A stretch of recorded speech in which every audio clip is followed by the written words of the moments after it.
Support of Pole Mountain Pharmacy, dedicated to the health and wellness of 4th and Harney. Also making things possible in Laramie. Oh my, hold on, where we go?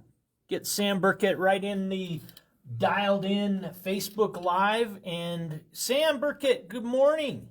Good morning, Eric. Thanks for having me on. Good to have you in Studio 255 again, sir. And part of the conversation that you and I usually have is part of the Brown and Gold Sports Report.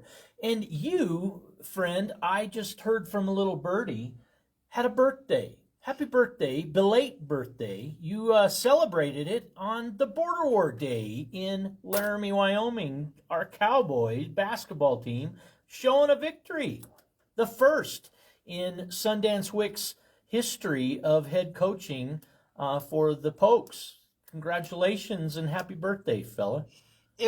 I couldn't have thought of a better way to spend a birthday than to see the Cowboys get a win over CSU. It sucks to be a CSU Ram. It will always suck to be a CSU Ram, says Josh Allen and the faithful Wyoming Pokes Nation. Now we've got other topics that we talk about. One other one is access, Albany County access, and that is something that you have graced us with in conversation as we are 3 days ahead of the 2026 Wyoming legislative session, a biennial budget 20-day period for putting together Wyoming's future. What do you have for us this morning? Well, actually, I want to talk about what I want to see happen in this upcoming session. It's no guarantee that it's going to get passed or not, but I want to see more access to rural health care, because I think it is very important for people with disabilities, or for anyone to achieve, to have more rural health care across the state. Because, by going on I-80 west, it can be 100 miles in between towns.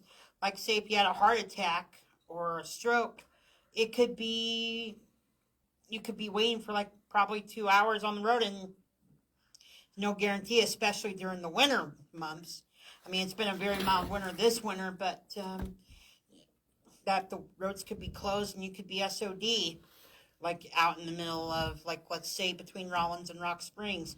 There's probably not more desolate part of Wyoming than to be part of Rollins and Rock Springs, because I know the cell phone reception is not the best.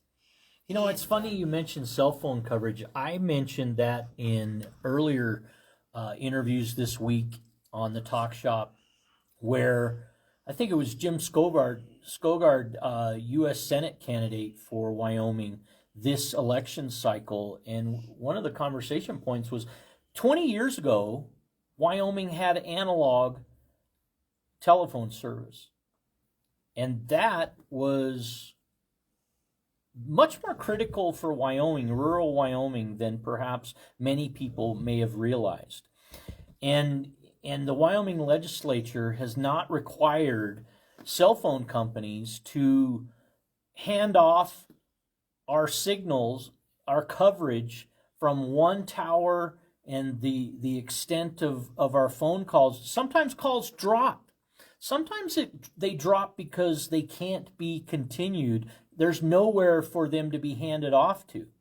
But engineering and technology actually provide for levels to be set where switches can happen, but obviously in a capitalistic society, they're going to have to be mandated in order to not be dropped, because history has shown cell phone providers are not making the switches in such a fashion to guarantee continuity of phone calls across border to border of Wyoming. And there are cell companies that, for proprietary reasons, they want to hold on to that call for the absolute longest length of time possible, because they can charge accordingly for those services being rendered for more time. Time is money. So when it comes to healthcare, this is a critical piece that frankly, has been looked past and beyond by the Wyoming legislature for decades. And it's just one piece of how improved communication and improved service to the public, if mandated, can help in healthcare. Imagine being at Elk Mountain at I-80 as you look closest to Elk Mountain. It's very remote. Cell service, if you're down in a valley, perhaps even if you're at the crest of a hill, you may or may not have it in many areas of Wyoming. Why have less of an assurance of that coverage than necessary? When time matters, seconds count. That could mean the difference between life and death. It absolutely can. I think just one thing we need to improve, I think, and this has been in the process too, is more broadband services. I think that would go a long ways in terms of improving our communication. What are some of the keys that you are hopeful for being considered for funding? Full funding might be how much in each area? Oh, I would like, well, first of all, the legislator's not going to take this up, but I would like to see sometime in the future Medicaid expansion get passed. That would go a long ways, but that's actually very it's very complicated right now at the federal level too. But Medicaid expansion would go a long ways. I'm not familiar enough with that particular area. Tell us more about that. So it's been brought up multiple times. So in 2010, I think it was, then President Barack Obama was the one that passed Obamacare. And then what was in that provision in that bill was for the opportunity for states to accept Medicaid expansion as part of the ACA. Expansion, broadened coverage, presumably, or assured coverage to more people? Yes, exactly. Okay. And certainly throughout Wyoming, healthcare coverage is remarkably less than what we might need. Carriers of insurance have left the state just in the last year, transition from Mountain Health coverage eliminated in the state of Wyoming for many citizens. They're seeking to find new insurance. And that goes with towards the end of last year, the Congress had many opportunities to pass. It was literally just a 3-year extension of the ACA subsidies. And what's ACA stand for? The Affordable Care Act. Thank you. Subsidies. We're an acronym, no acronym city zone, sir. Do you know that? It's okay. Sorry. I just think language is so important, and knowing what people are talking about is critical. And so, when we abbreviate things, it's usually pretty important that everybody understands exactly what those abbreviations stand for. So you're talking about the American Care subsidy happening and continuing. Please go on. Yeah, so I'm going to start over. But towards the end of the year, Congress had many opportunities to get a 3-year extension on the subsidies related to the Affordable Care Act, but they refused.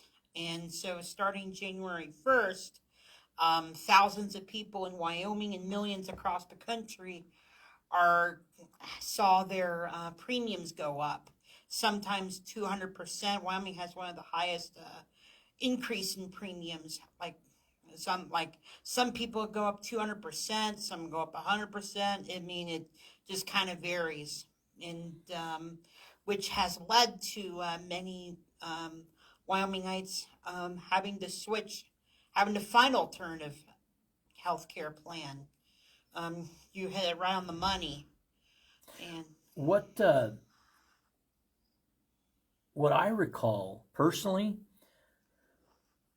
the very first year of mandatory health coverage in America, I remember my personal plan, less than $400 a month. Then year two, my costs went to over $1,400 a month. It was unbelievable to me. It was absolutely unbelievable and frightening. That was I couldn't even imagine that.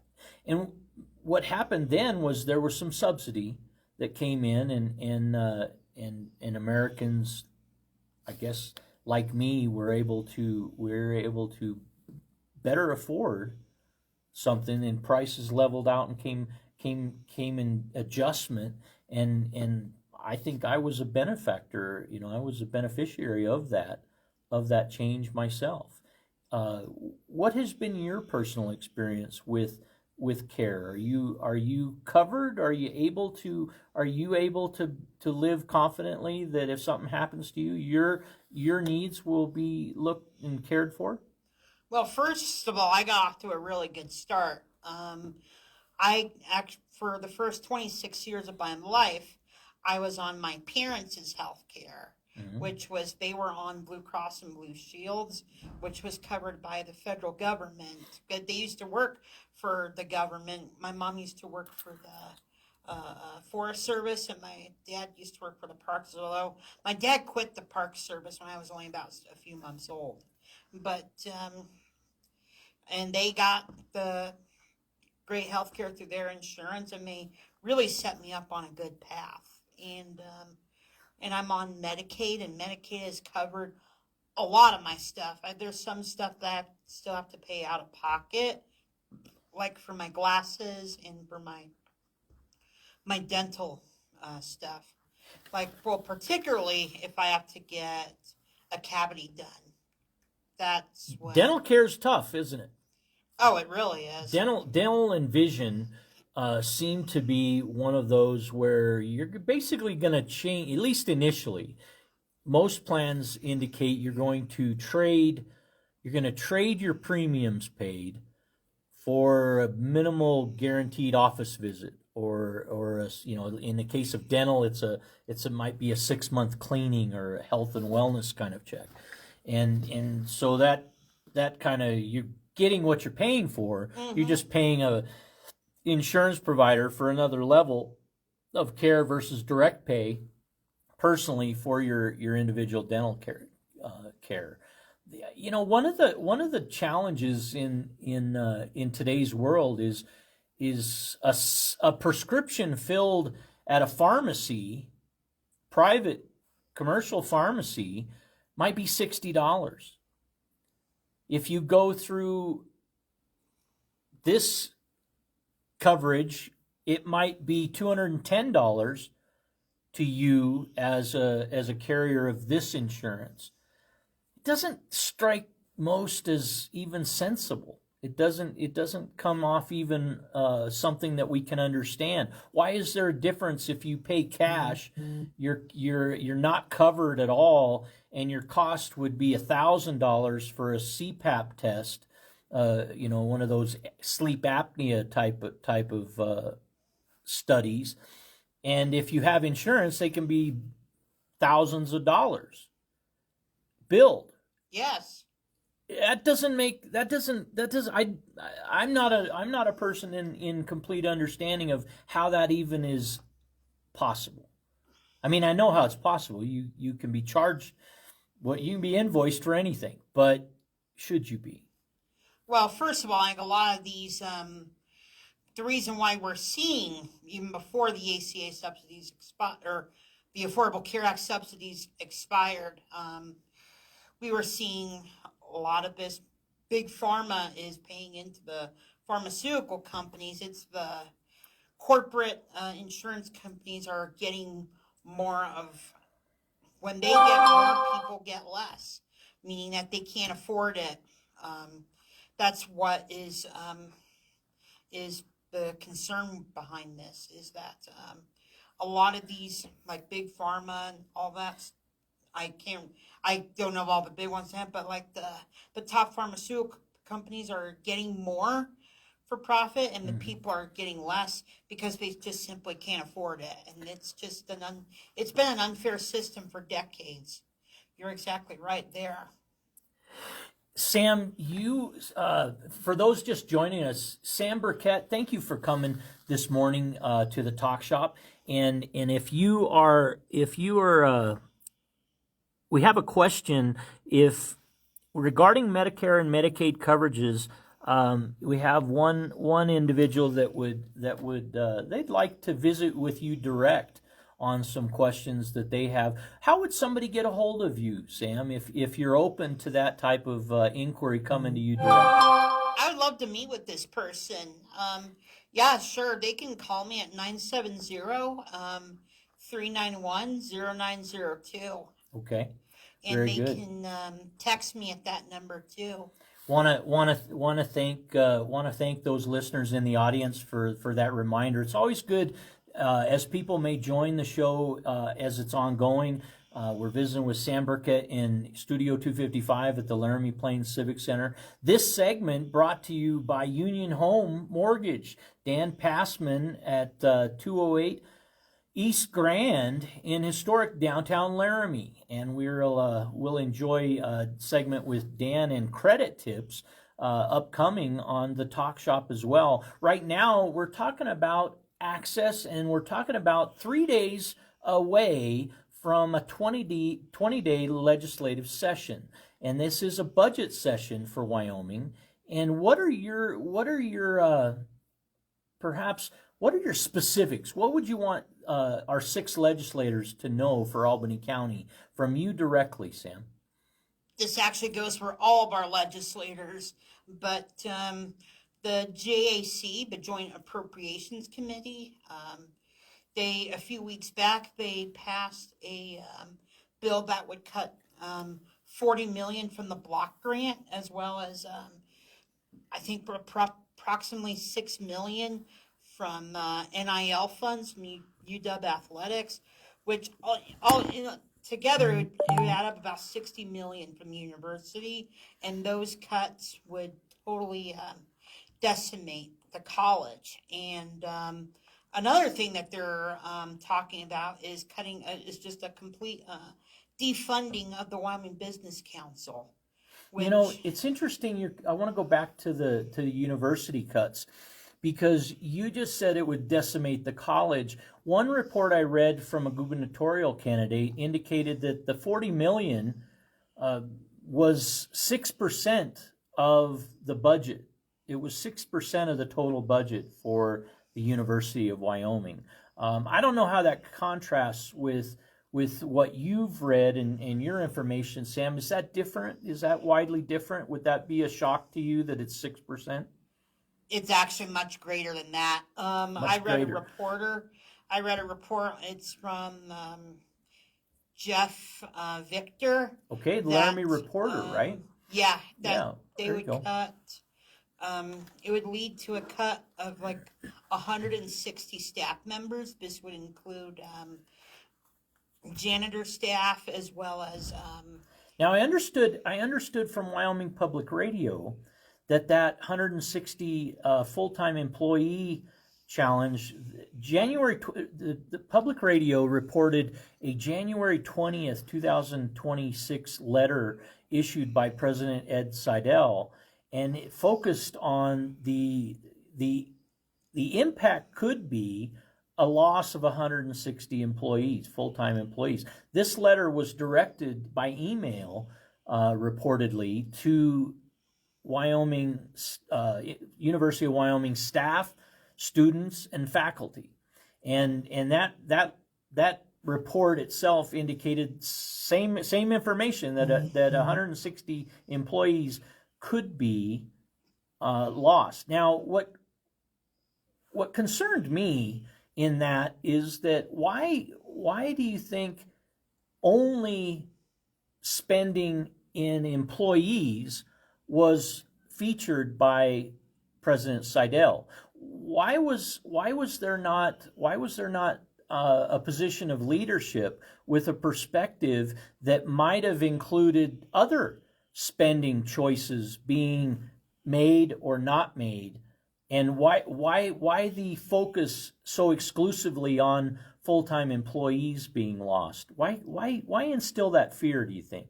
Well, first of all, it's not just full-time employees.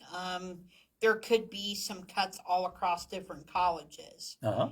Like one of the cuts that aren't being considered are the I want to say College of Ag, and then the other college that they weren't considering coming from was the College of Education. Yeah, there were like four specific colleges that were excluded by the legislature in terms of focus of these cuts, and other departments were not as fortunate, and they faced cuts. Why do you think there would be that distinction by the legislative representatives? I just think that it's kind of complicated, but there are some, they just don't feel like that the curriculum, I mean, Wyoming has a whole lot of money in allocation for sharing of revenue, but I think going back to what the Wyoming legislature wants to do is that they just want to spend as much as what they feel like, and they want to keep the stuff that they feel like is important, and they want to they're really trying to look at the stuff that's not so important to them, which that would be a lot of some things that would be, I can't guess right now, but I know that some of the possibly some of the arts and sciences stuff could be cut, and some of the the foreign language stuff could be cut, which, I mean, Wyoming has had a huge influx of international students. I mean, from all over the place, like from Asia, from like Mexico, from all over the world. Okay. And I think if these cuts go through, that would drive away these opportunities for international students. When it comes to international students at the University of Wyoming, they're not paying in-state tuition, are they? No, they're not. So the university has had an opportunity to set in-state and out-of-state rates for the education academically provided at the university in Laramie, Wyoming. Wyoming's only four-year state institution. So as you consider that, does Wyoming need to change its business model of providing education to in-state versus out-of-state students overall, in comparison to over 100 competing universities and colleges nationwide? I think it needs to be more welcoming to some degree. Now, I understand from Time Magazine, the University of Wyoming has been very proud and being ranked one of America's top 100 universities nationwide. Have you seen that posting? Pistol Pete smiling with the recognition of being the University of Wyoming being one of America's top 100 universities. I mean, it's a great honor for the university to have such a good recognition. It's been a really good academic institution for a number of years. Wouldn't you think that look, there's only so many universities that can be in the top 100 nationwide. Yeah. Wouldn't you think that no matter what we're charging for our university experience in Laramie, Wyoming, that type of ranking would equate to more dollars being derived and charged for that same product in the coming year? It would. So demand could fluctuate if we don't increase and we don't change the rate of education, cost of education. If we don't change those rates for that education, you would think our demand would go up. Our supply of students full-time enrolled would increase in Laramie, Wyoming. If we hold our price steady, all other factors equal, we could expect more students to come at the same rate. But what we're hearing is that 40 million is going to be so substantial that we're going to have to cut faculty and staff, employee first before we look at maybe the assets and inventory of the University of Wyoming include more than 200,000 acres in Albany County alone of land. 200,000, Sam. Did you know that? I knew it was a large chunk. The University of Wyoming itself has more than 16,000 acres. This is all acreage that is not on the public property tax roll. We receive no benefit as a tax community from that resource. Would that potentially be worth maybe looking at as a resource and having a conversation about what we do with those lands? Does the president of the university need a cabin on the roll of properties held in the state of Wyoming in Albany County? Is that property so valuable to the mission of the university versus the education of 60% of our high school graduates in the state of Wyoming coming from 23 counties around our state?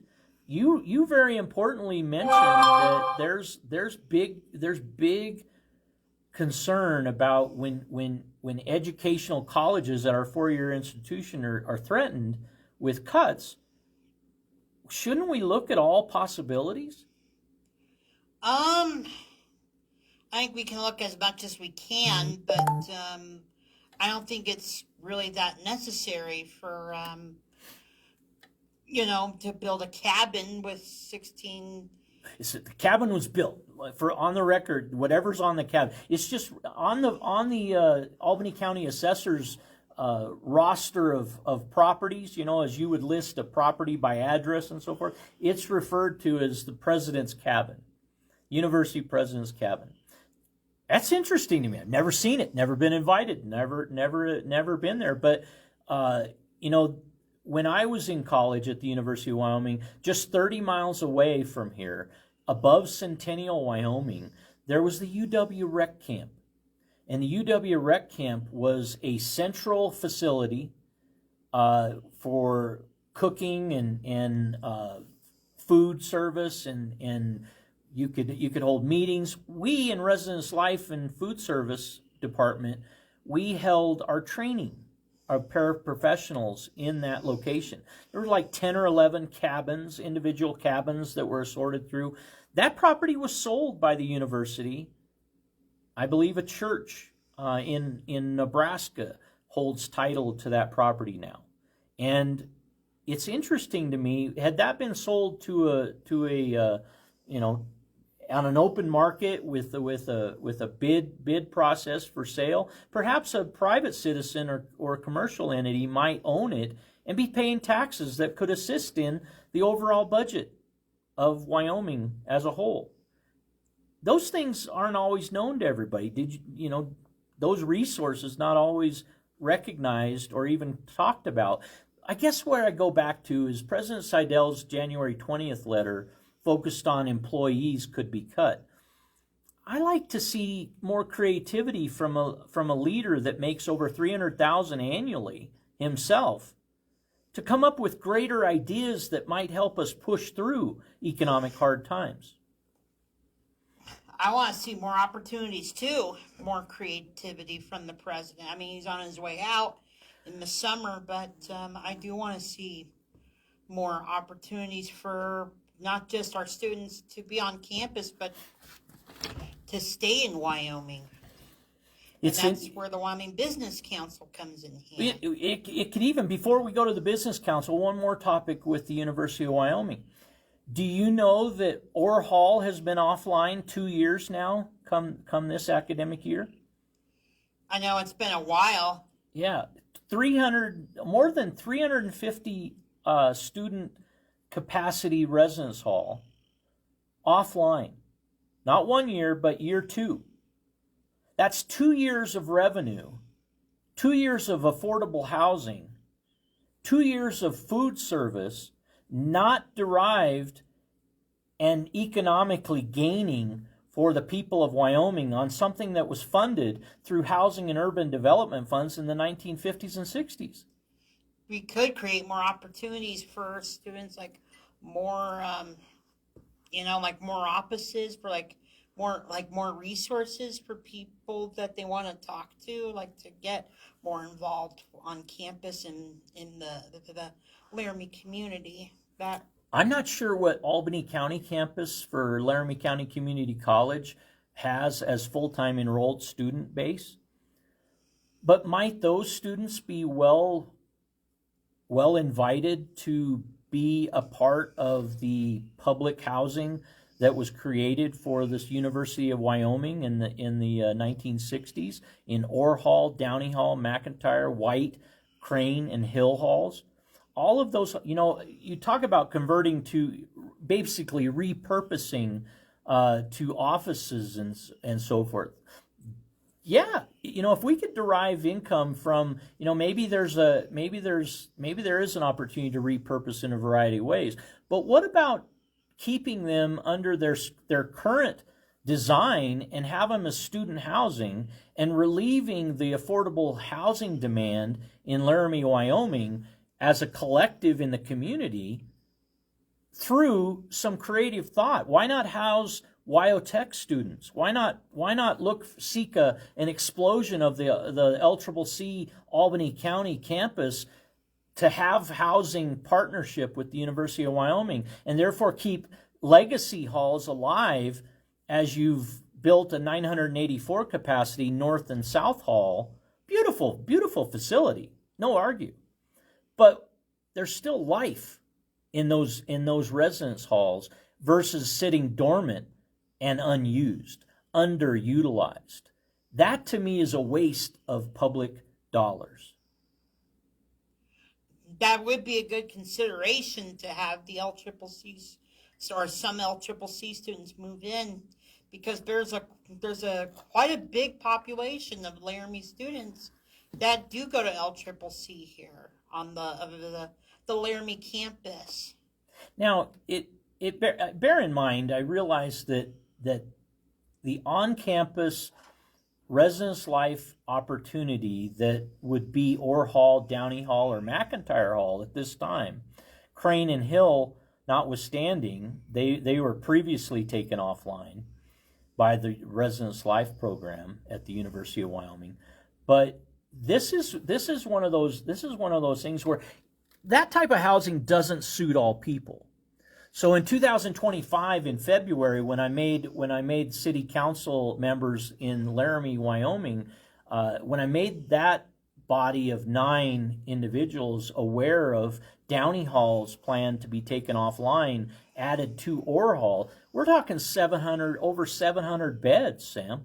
We're talking over 700 beds, 700 individuals with a roof over their head that's perfectly suited to study, perfectly suited to academically learn, to live with the availability of social, recreational, educational opportunities on campus, on the University of Wyoming land, a land grant institution. Why not serve more people versus a select people? We have a vocational powerhouse in Laramie, Wyoming, in WYACCESS.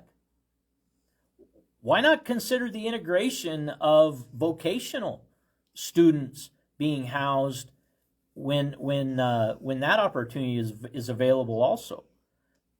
They currently don't have a night program that matches the day program in WYACCESS model. Perhaps they could, if conversations on housing alone in this fashion were talked about, both WYACCESS and the University of Wyoming might collectively raise the water and all boats would float higher. That would be an opportunity to consider to bring more WYACCESS students because I mean they have a life too that they bring in that would create more opportunities for WyoTech students to enjoy a life in the community.